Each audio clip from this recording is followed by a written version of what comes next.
Welcome to Pindar Poetry. We hope you learned something new.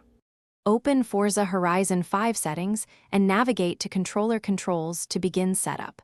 Choose Transmission and select Manual with clutch for true manual feel. Assign a dedicated clutch axis to the left trigger or a trigger button in the Bindings menu.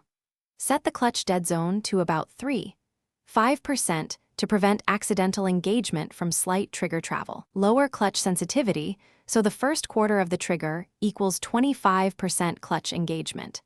Save settings and return to free roam to practice in a low traffic area. To start moving, hold the clutch fully and select first gear before applying throttle. Bring the engine to 2,500 to 3,000 RPM for a smooth launch without bogging or over-revving. Begin releasing the clutch gradually while applying steady throttle until the clutch is about 25% engaged. Continue to feather the trigger to maintain traction and avoid wheel spin.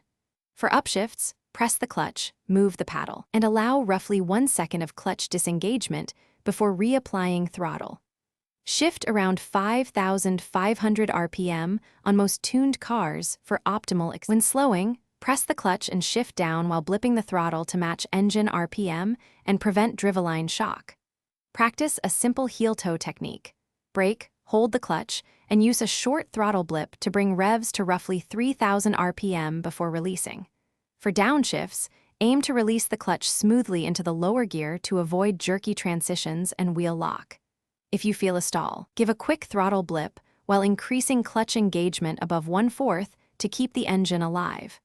Spend driving hours tuning sensitivity and practicing starts for confidence. Thanks for watching. Consider subscribing if we helped you.